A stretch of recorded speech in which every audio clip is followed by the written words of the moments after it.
25 we have been discussing various subjects from economy, from political situation, elections, Trump effect on India, business, and what has India has achieved at Davos and Operation Sindoor, all lot of things. Today we have friends from Kashmir to discuss that after that much of a period of 35 plus years, what has changed and what is going to change, and what was their experience, and how they react to their possibility of returning to Kashmir, or situation in Kashmir, how they take it, what they are hearing from their friends, from their families, from their social linkages in Kashmir. To discuss these things with this serious issue about the Kashmir is with me, Rakesh Jinsi, and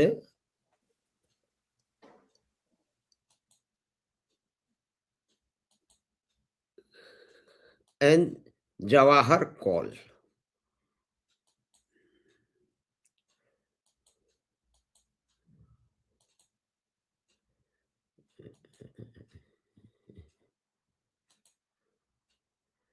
I'm facing some problem.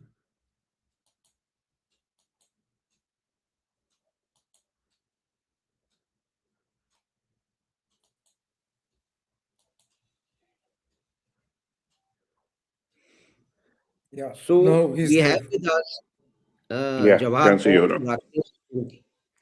And with them, we are going to discuss what they have been hearing and what's going on and what is happening in uh, Kashmir and whatever they have been hearing about it. So, Jawahar, can you sum up the present situation and how things look to you today and to your friends in Kashmir? And what is your assessment? Well, Madhav, first of all, thank you for having me here. And my experience since we last met, I think maybe a year back or so, or 6 months back, Yeah. hasn't changed much. I would say that the situation remains overall the same.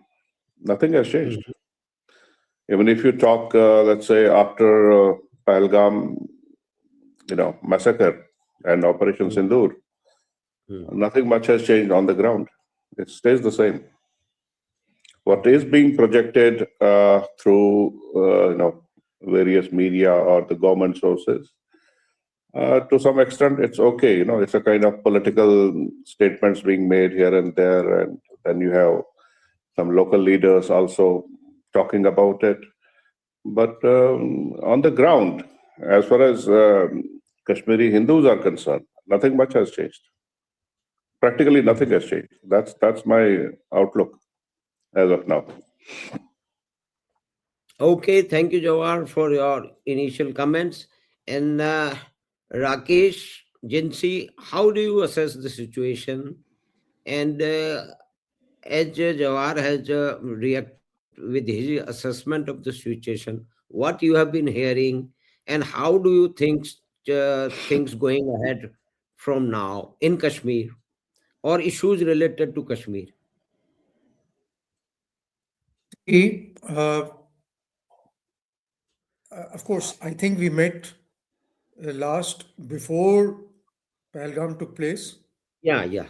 Before that. And as Johar has mentioned rightly, Hmm.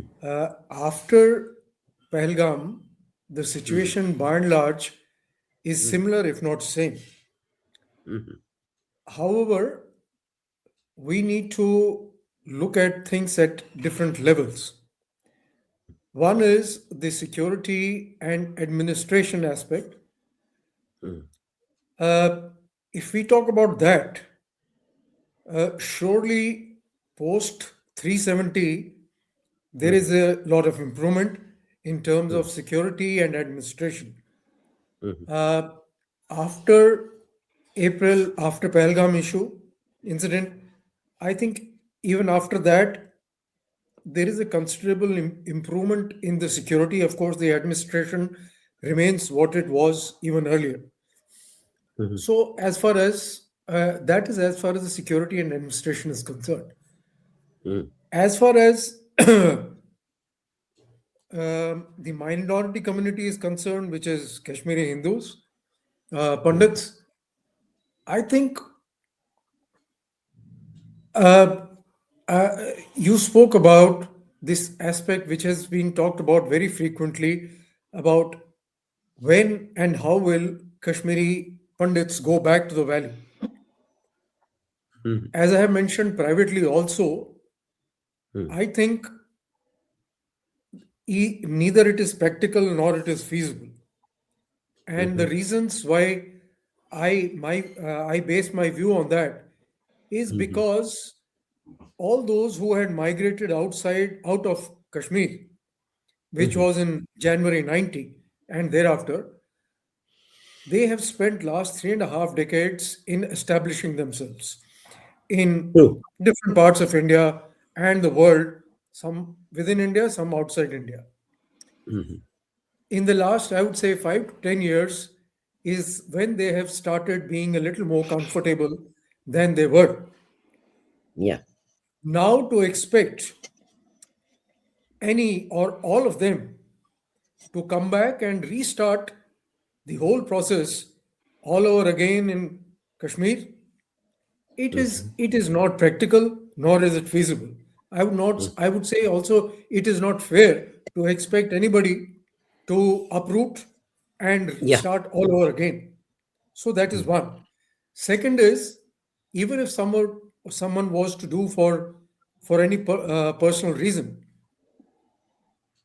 the employment or economic opportunities in Kashmir are, if at anything, very limited, and the degree of difficulty for any outsider or a new starter will be that much more. So I don't Mhm. think that is possible. Third is, at the material level, that if somebody wants to go back, they don't have a house. Okay, if the house is given by government either on a concessional rate or even if it is given free, at best, Pandits will go back as visitors. They will stay there for about a month and a half, 2 months, and then come back. They will have this material advantage of having got some compensation through either a subsidized property or free property. But anybody going to stay there, I don't think that is likely to happen. Let me give an example. See, I am retired, or say Jawahar is retired, or many of Saraf is retired, or other classmates, or Tikku is retired. All of them are retired. They have no employment compulsions Mhm. to be in Gurgaon or wherever they are. But Mhm. yet we choose not to go back because Mhm. our children are here, our relation circle are here, friends are here. What will we do there? I will give you my personal example, which I think I've shared earlier Yeah. also. I went Mhm. there with my wife. We went there for a couple of weeks. Mhm. I managed to keep myself busy, maybe some school friend, some old classmate. But after a few days, my wife, she was totally bored because she had no social circle there. So Right. what would she do? Mhm. Unless the one option which I have talked earlier also Mhm. is that if we decide to go back, if there is a methodology of going back in batches of 10,000, 15,000, like the exodus took place, Mhm. probably then there is some possibility of Mhm. people deciding to go and retired people deciding to go because then they have a social circle who they will be Mhm. carrying along with them. Mhm. Otherwise, it is not possible. Lastly, I think you talked about business economy. Mhm. Uh, I think generally business and economy for locals is reasonably good. To a great extent, it is dependent on tourism. When tourism is good, people Mhm. make a lot of money. When tourism is takes a hit, like it has taken for the last year, things are bad. However, my assessment, of course, from a distance, is that a bad season, doesn't really affect the people that much.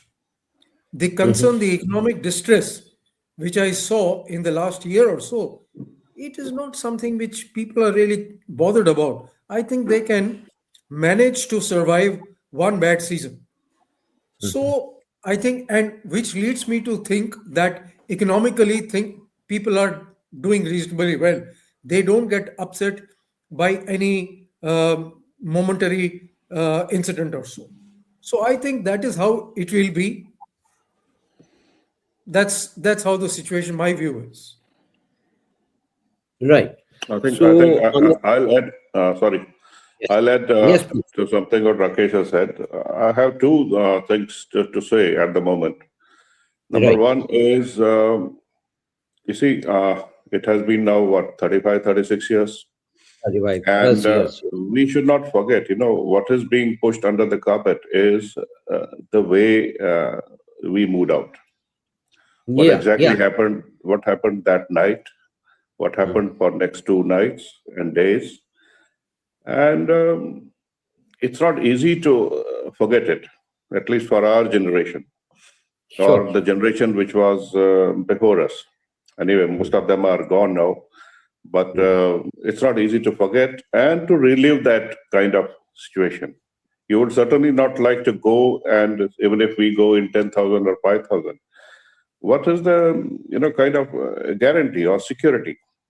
Nobody can provide that guarantee unless the locals come up and stand up and say, yes, okay, we stand with you, and they accept, yes, okay, it was a mistake, it was a blunder, whatever, and you are welcome, and they absorb us in the mainstream uh, wholeheartedly, which I think is practically impossible. It cannot happen. It will not happen. Number two is 36 years have passed. It's almost 2 generations have been born on this side as well as on that side. Today, if you talk to a 14 or 20-year-old boy in Kashmir, he doesn't know who we are. Nor is my generation, my son or my grandson or whoever comes after that, they're not bothered. They don't just, they're settled in their life, they are going to school, they are in their profession, fine. So who would like to get uprooted and restart all over again? There isn't much of an interest for them to go back to Kashmir. Third, I don't know whether you have heard of Kashmir. There's an Yeah, yeah. organization, Kashmiri I, organization, which I is have. saying that we should, government should carve, a separate homeland, like a union territory for Kashmiri Hindus, which is exclusively for them. This is again, I feel, a very impractical kind of situation. You cannot have a union territory purely based on religious grounds, not Sure. in a secular or democratic country like India.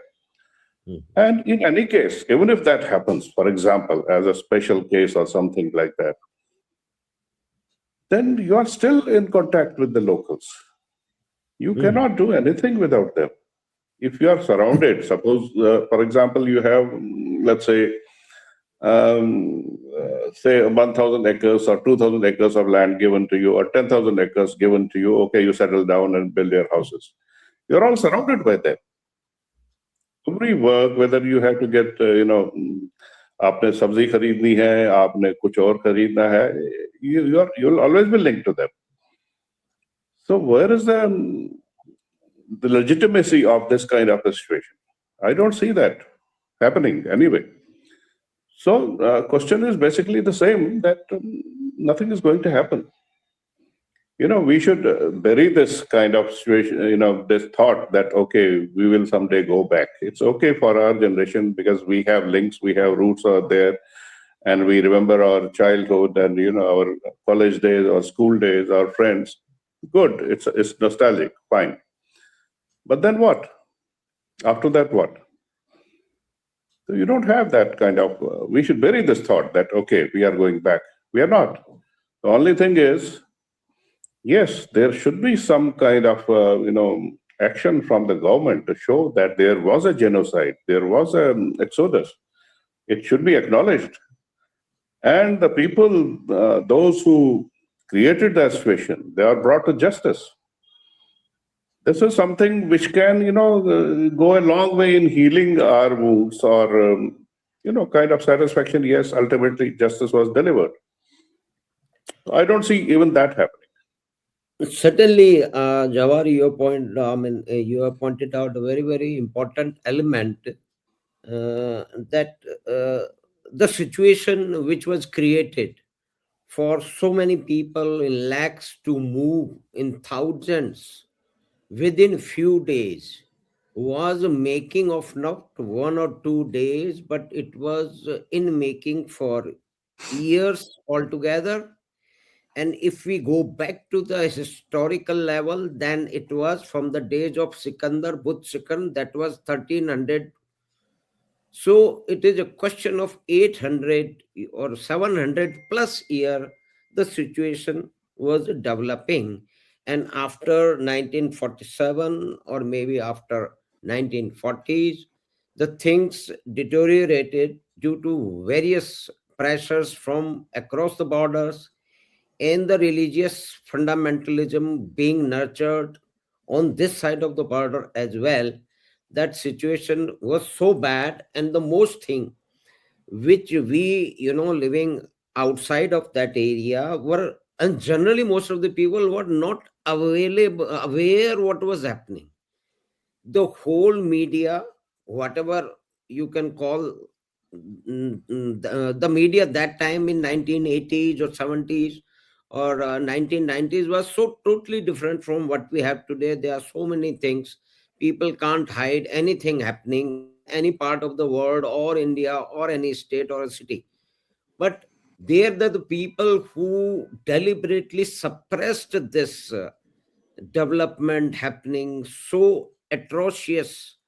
And you must have heard so many members, particularly very, very senior ladies in 70s and 80s who have seen those things, where the people, the facts are to be accepted, as you have said, that who made these things. The neighbors were already deciding to such a, I mean, dastardly level that they will keep this lady or this girl or this house or this car or this asset, and put pressure on these people to move out. Was not a, normal situation, and it got developed due to so many uh, wrongdoings or political and ideological motivations.